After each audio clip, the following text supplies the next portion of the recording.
Susana Escudero y Emilio García. Susana es periodista, directora y presentadora del programa de radio El Radioscopio, emitido cada semana en Radio Andalucía Información, de Canal Sur. Emilio es comunicador científico y trabaja en la Unidad de Cultura Científica del Instituto de Astrofísica de Andalucía desde 2009, el Año Internacional de la Astronomía, pero lleva haciendo divulgación desde hace muchos años. Y nos van a presentar El Radioscopio, una función sonora. Somos Emilio y Susana, pero El Radioscopio es algo más que Emilio y Susana. El Radioscopio es toda la gente que lo hace posible semana tras semana. Son lo que nosotros cariñosamente llamamos nuestra cuadra de actores, aunque en realidad son mucho más porque son guionistas y otras muchas cosas. Entonces hoy, si el Radioscopio tenía que estar aquí, ellos tenían que estar aquí. Así que bienvenidos todos a nuestra ficción sonora. En nuestra clase de ciencias de hoy, continuaremos estudiando la evolución del hombre según la teoría de Darwin. Darwin sostiene que el hombre evolucionó a partir de las especies inferiores de animales, desde los serpenteados protozoos del mar hasta llegar al mono y finalmente al hombre. Posiblemente algunos me dirán, por eso muchos de nosotros a veces actuamos como monos. Lo que intentaba decirnos a su manera el señor Charles Darwin es... ¿Bertram T. Gates? No me hagas reír, Sam, me conoces de toda la vida. Bert, se te acusa de violar el artículo 31.428 de los Estatutos del Estado que prohíbe a los maestros de las escuelas públicas desarrollar cualquier teoría sobre la creación del hombre que se aparte de lo dicho en la Biblia. Bertram Gates, me veo en la obligación de arrestarte. En 1960 se estrenó la película La herencia del viento, dirigida por Stanley Kramer y basada en un famoso caso judicial que conmocionó a los Estados Unidos en 1925, el juicio de Scopes, más conocido como el juicio del mono. John Scopes, llamado Bertram Gates en la película, era un profesor de secundaria de Tennessee que fue acusado de enseñar el origen del hombre basándose en el origen de las especies de Charles Darwin, yendo contra la ley. Sí, una ley que prohibía la enseñanza de cualquier teoría que negara la historia de la divina creación del hombre tal y como se describe en la Biblia, con serio riesgo de ir a la cárcel por ello. El juicio fue muy sonado porque además se enfrentó a dos de los abogados más brillantes de la época. Por un lado, el 3 veces candidato a la presidencia, William Jennings Bryan, Matthew Harrison Brady en la película, interpretado por Frederick Mark. Y Clarence Darrow, un famoso abogado laboralista, en la película Henry Drummond, interpretado por el gran Spencer Tracy. Aquel famoso juicio se considera históricamente un punto crítico del enfrentamiento entre creacionismo y darwinismo. ¿Pero quieres decirme lo que pretendes demostrar? Raquel, no pretendo probar nada. Lo único que quiero es que mis alumnos sepan que el hombre no ha sido plantado aquí como un geranio en una maceta. Que la vida es fruto de un largo milagro y que no bastaron 7 días. Pero eso va contra la ley. El resultado fue una victoria simbólica de la razón frente al mito, de la ciencia frente al dogma. Pero hoy en día el darwinismo no es el mismo que impartía John Scopes en sus clases. Los postulados de la teoría de Darwin, bajo la luz del descubrimiento de las leyes de la genética, dieron origen a lo que se conoce como neodarwinismo, o síntesis evolutiva moderna.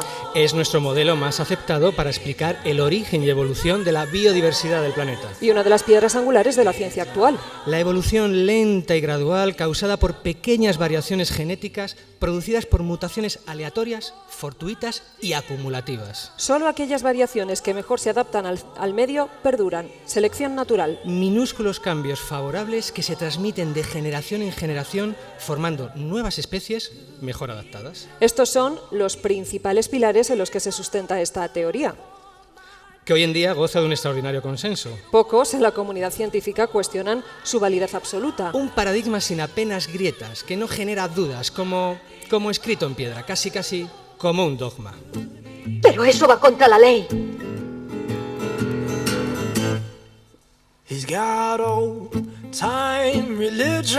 Pero la visión actual de la teoría de Darwin no tiene ningún punto débil, no contiene alguna parte que genere dudas o no se comprenda bien, nada le hace tambalearse.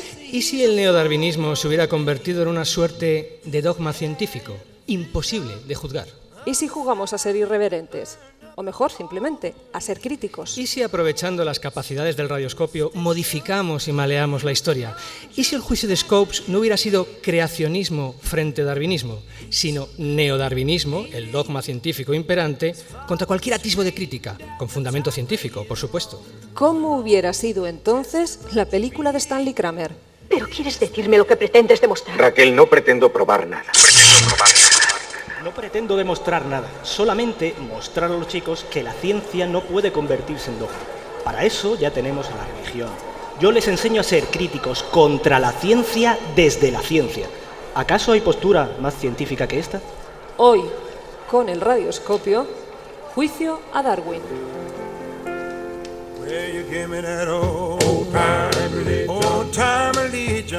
La herencia del viento. Juicio a Darwin. Un profesor de secundaria se ha atrevido a ir contra lo establecido y se ha aventurado a enseñar algunas ideas que critican ciertos puntos del dogma neodarwinista violando la ley. Esto ha provocado un gran revuelo en el pueblo. Se va a celebrar un juicio contra el profesor herético, con serio riesgo de cárcel. El juicio es algo más, es un fabuloso enfrentamiento entre dos rivales antaño amigos. Por un lado, el coronel Brady, héroe nacional, 3 veces candidato a la presidencia y defensor de la ortodoxia neodarwinista, y el claro favorito del pueblo.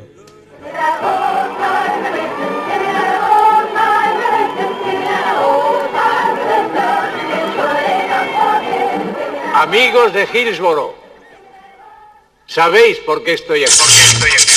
Estoy aquí no solo para defender una teoría científica. Estoy aquí para defender la verdad. La verdad de dónde venimos, frente a esos científicos agnósticos que, creedme, solo buscan notoriedad. Y por otro lado, el abogado progresista, más tendente a entender la ciencia como un continuo proceso abierto y no tan apreciado en el pueblo. El Mesías de esta gente llegó ayer. Escucha, Drummond, ¿por qué no le das un descanso a tu úlcera y te marchas? Aquí no conseguirás ninguna victoria. Hace tiempo aprendí que en ninguna parte se consiguen victorias completas. Aquí solo hay una persona que tiene la mente clara y está en la cárcel. Por eso estoy aquí. Pero sé que en este pueblo solo hay una persona que tiene la mente clara y está en la cárcel. Por eso estoy aquí. Comienza el juicio al profesor Cates. Primer día. Probando. La escena es escalofriante. Van a llevar al cordero al sacrificio. Bertram C. Cates. Saben que una vez escuchada la sentencia, los labios de Bertram C. Cates quedarán sellados. Y como saben ustedes, durante toda la noche, las legiones de los desaliñados y los santos han ido saliendo de sus rústicas mansiones para escuchar a su rollizo Mesías. ¿Le parece que podemos dar por terminadas las fotografías? ¡Orden en la sala! ¡Orden en la sala! Silencio en la sala. Comienza el juicio contra Bertram Cates por su enseñanza en escuela pública de teorías contrarias a la síntesis evolutiva moderna. Coronel Brady, ¿puede proceder a interrogar al acusado? Declino, señoría. Creo que los hechos hablan por sí solos. Está bien. Abogado, ¿quiere interrogar al acusado? Con su permiso, señoría. Profesor Cates. ¡Profesor! ¡Silencio! Profesor, ¿cree usted en la teoría de la síntesis evolutiva moderna, más conocida como neodarwinismo? No es una cuestión de creer o no creer, es una teoría científica altamente demostrada. ¡Pues no se nota! ¡Orden! Primer día. Pero, entonces, ¿por qué va en contra de ella en sus clases?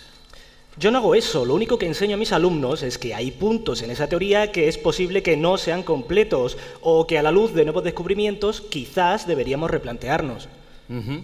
¿Y cuáles son esos puntos? Bueno, básicamente son 3. Les muestro que quizás existen otros posibles motores de evolución diferentes a la mutación genética exclusivamente, como por ejemplo la simbiosis entre especies diferentes. ¡Anatema! O que las variaciones genéticas no tienen por qué ser mutaciones puntuales, sino que puede haber cambios drásticos que provoquen grandes saltos evolutivos. ¡Anatema! ¡Anatema! O que el ambiente quizás infiere cambios genéticos en los individuos que pueden ser heredados por sus descendientes, cambios que a la larga generen nuevas especies. ¡Que el entorno modifique los genes! ¡Lamarquismo! ¡Les está enseñando lamarquismo! Silencio, silencio. No les está enseñando el lamarquismo, señor Brady. Les está enseñando a ser críticos. les está enseñando a ser libres. Give me that old time religion, give me that old time religion, give me that. No es la primera vez que la teoría de la evolución de las especies de Darwin sufre un proceso de revisión. Una de las principales dificultades con las que se encontró Darwin, ya que no conocía las leyes de Mendel, es que no pudo dar una explicación convincente sobre la herencia. Por entonces se consideraba que los caracteres favorables se transmitían de padres por igual a hijos, como dos pinturas que se mezclan en una misma proporción, lo que implicaría que estos caracteres se perderían al quedar diluidos de generación en generación sin poder perpetuarse ningún cambio favorable en la especie. A principios del siglo XX, descubrimientos como la teoría cromosómica de la herencia, la disposición lineal de los genes en el cromosoma y los avances de otras ciencias como la biología, la química, las matemáticas o la estadística dieron origen a la teoría sintética de la evolución o neodarwinismo, una auténtica evolución de la propia evolución. ¿Y cuáles eran o son los principales aportes de esta revisión? Lo que Darwin llamaba diversidad pasa a ser constitución genética. Los cambios aleatorios de esta constitución genética se deben a mutaciones al azar en nuestros genes, especialmente errores durante su replicación, y a la recombinación genética, sobre todo lo que se produce durante la reproducción sexual.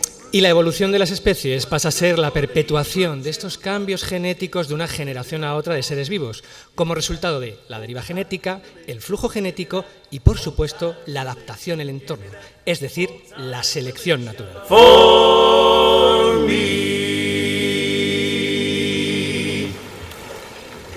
Día 2. La simbiosis. Según el acusado, el motor de la evolución no reside solo en los pequeños e invisibles cambios por error que ocurren en nuestros genes. Existen otros mecanismos, y no precisamente a escala genética, como es la simbiosis. La simbiosis. Si esto es una afirmación científica, tendrá que demostrarlo. Al fin y al cabo, no somos creacionistas. Sí, así lo haremos. Llamo a declarar a la doctora Lynn Margulis. Lynn Margulis, una de las mayores expertas en evolución biológica. Doctora Margulis, ¿podría usted explicar con palabras que todos pudiésemos entender qué significa considerar la simbiosis como motor de evolución? Voy a intentarlo. Continuamente en la naturaleza observamos cómo diferentes especies se asocian para cubrir necesidades mutuas y lograr una mejor adaptación al entorno de lo que lograrían por sí solas. Nosotros mismos vivimos en simbiosis con multitud de bacterias que habitan en nuestro cuerpo. Pues bien, cada vez hay más evidencias de que existen especies que han evolucionado a partir de la asociación de dos o más especies preexistentes. Señorita Margulis, ¿está usted diciendo que la evolución de las especies se debe a que éstas se pueden pegar entre sí como si fueran piezas de un puzzle para formar nuevas especies? Lo que digo es que hay otros posibles motores de evolución, no solo las mutaciones genéticas, como defiende el neodarwinismo. Y uno de ellos puede ser la simbiosis, basada en la cooperación entre especies que pueden terminar compartiendo sus genomas. Sí, claro. De hecho, usted, señorita Margulis, se atreve a decir que las células eucariotas, base de la vida compleja, se deben a una pasada asociación simbiótica entre bacterias. Sí, y está demostrado. Y no solo eso. Usted va más allá. Usted defiende que la simbiosis es la principal fuente de generación de toda la diversidad que observamos en la maravillosa naturaleza. Sí, pero... Mi teoría, que es el hazmerreír de toda la comunidad científica. Como usted misma lo es, doctora Margulis. ¡Protesto! ¡Protesto! Protesta denegada. Silencio, silencio, silencio.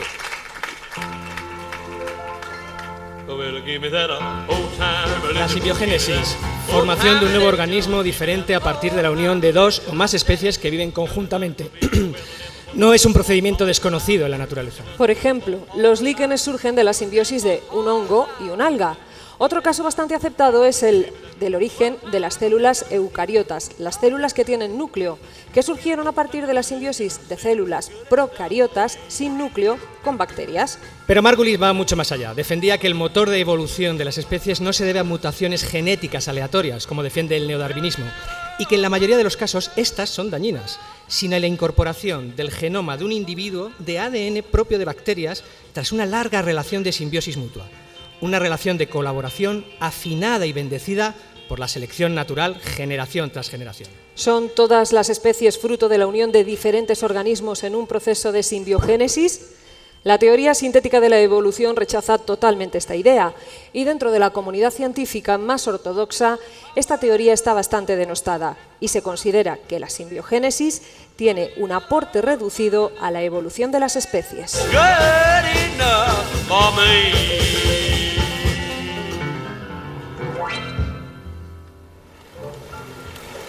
Día 3. El gradualismo. Y dijo Darwin: la evolución es un proceso lento y gradual, provocado por errores al azar durante la replicación de los genes que se acumulan con el tiempo para, en última instancia, generar nuevas especies mejor adaptadas al medio. Me extraña que Darwin dijera eso. No sabía lo que era un gen. Barbara McClintock, experta mundial en citogenética. Es posible que no lo supiera, señora McClintock, pero en sus palabras ya vislumbraba que los cambios de una especie son lentos, graduales y persistentes. No discuto que en la mayoría de los casos sea así, pero como demostré con las mazorcas de maíz, el salto de un gen dentro de una cadena de ADN puede provocar cambios notables de una generación a la siguiente. ¿Está usted diciendo que si tengo la mala suerte de que un gen cambie de posición en un momento dado, mi hijo saldría convertido en una mazorca de maíz? ¿Es eso? Protesto, señoría. Los registros fósiles muestran que la evolución presenta saltos más o menos rápidos. Sabemos que con solo cambiar un determinado gen, la mosca puede pasar de tener 2 alas a tener 4. Ahora me siento más tranquilo, sí. Mi hijo no será una mazorca de maíz, simplemente tendrá 4 piernas. Podrá burlarse lo que quiera, señor Brady, pero las evidencias experimentales no engañan. ¿Y por qué deberíamos creer que sus experimentos son correctos, señora McClintock? ¿Simplemente porque la ha llamado a declarar la defensa? No. Tal vez porque, en caso contrario, la doctora McClintock no dudaría en devolver su premio Nobel.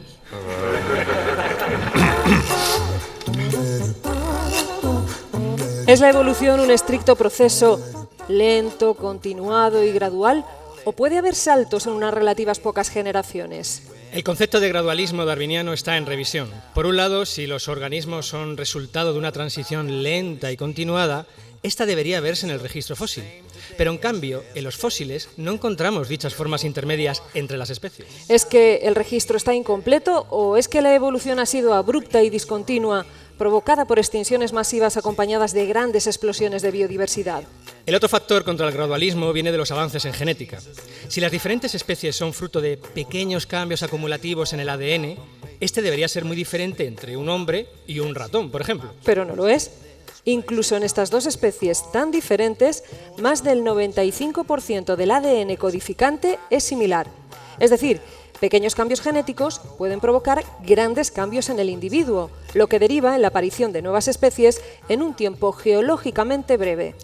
La biología molecular nos ha puesto sobre la mesa mecanismos que no intervienen alterando la estructura de los genes, sino su expresión, su activación o desactivación.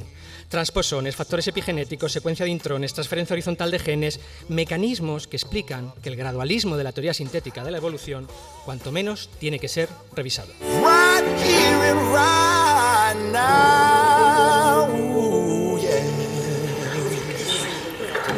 Día 4. La epigenética. Uno de los hechos más famosos de este juicio fue que el abogado sacó a declarar al propio fiscal. Un golpe de efecto que nadie esperaba. Coronel Brady, ¿sabe usted qué es la epigenética? Sí, un invento para retrotraernos a los tiempos de Lamarck. Los franceses estarán encantados, claro. Bueno, no es exactamente eso. Epigenética significa literalmente sobre la genética y es el conjunto de procesos que puede modificar la actividad del ADN, pero sin alterar su secuencia. Cada vez está más demostrado que el ambiente en el que vivimos altera la actividad de nuestros genes y, lo que es más importante, estos cambios pueden transmitirse a nuestros hijos. Estupideces. Como motor de evolución, el entorno no tiene nada que decir. Su papel es exclusivamente el de seleccionar a los mejor adaptados. Lamarck estaba completamente equivocado. Las jirafas no tienen el cuello largo por intentar comer las hojas de los árboles.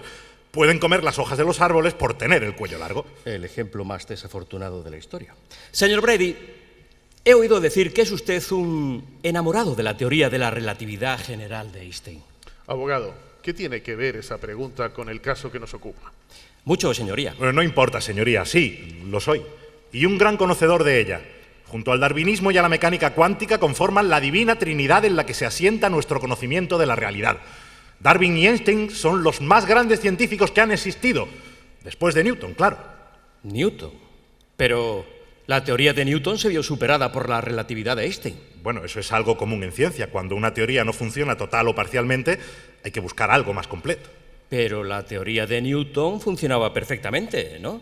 ¿Por qué hubo entonces que cambiarla? La teoría de Einstein es mucho más completa sobre la naturaleza y ofrece mejores evidencias observacionales y experimentales. ¿Evidencias observacionales y experimentales? Por supuesto, la base de la ciencia, las pruebas... Science, febrero 2011. Investigadores consiguen mediante cambios en la dieta que una especie de ratones pasen a lo largo de su vida de ser amarillos a marrones. A partir de ese momento, sus descendientes también son marrones. Absurdo. Nature, enero 2013. Científicos demuestran en ratas que la huella genética de las experiencias traumáticas se transmite al menos durante 2 generaciones. Ratas con estrés, estupideces. Diversos estudios demuestran que en una región holandesa que sufrió una gran hambruna durante la Segunda Guerra Mundial, todas las siguientes generaciones han nacido con una altura considerablemente más baja que la media nacional. No entro a valorar. Nature 2012. Investigadores de Oxford apuntan a que la epigenética explica en parte las diferencias de personalidad entre gemelos monocigotos que tienen exactamente la misma información genética. ¡Basta! Todo eso son estupideces, sandeces. Son trabajos científicos contrastados que apuntan en una clara dirección. El ambiente puede modificar el papel de la genética de un individuo o grupo de individuos y estos cambios son heredables. Pueden producir evolución. ¿Por qué no escucharlos? Porque no hay más verdad que una, la del neodarwinismo. Solo el fuerte sobrevive. La evolución es lenta y gradual. La función no crea órgano. ¡Aplaudan conmigo, amigos! Amigos. Se levanta la sesión. El juicio queda visto para sentencia.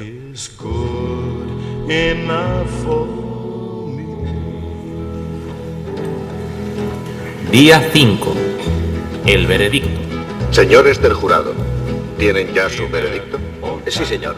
Señoría, aquí está.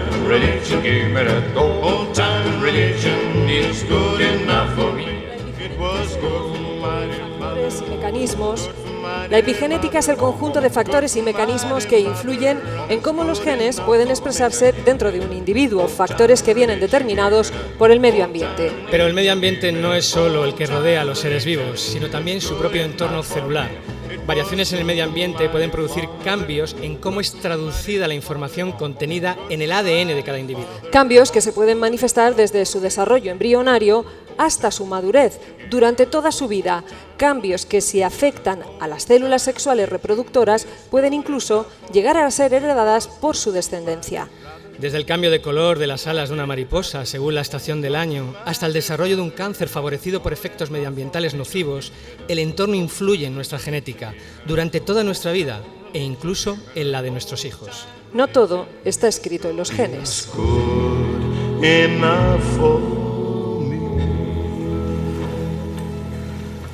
Día 5. El veredicto. Señores del jurado, ¿tienen ya su veredicto? Sí, señor. Señoría, aquí está.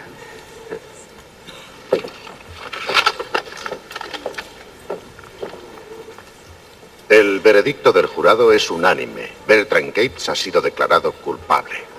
Damas y caballeros, ya han oído el veredicto del jurado pronunciado por el juez Coffrey. Bertram Gates, profesor y defensor de uno de los más... El juicio de John Scopes se saldó con el veredicto de culpable, pero el escaso castigo, una multa de apenas $100, demostró que la razón había ganado frente al mito. Darrow desarticuló a Bryan en un interrogatorio crítico y racional sobre la validez científica de la Biblia, que ni el propio Bryan pudo defender. La evolución entró por completo en las escuelas americanas. Bryan, o el coronel Brady, murió apenas 6 días después. Al final, la razón siempre se impone a la propia razón.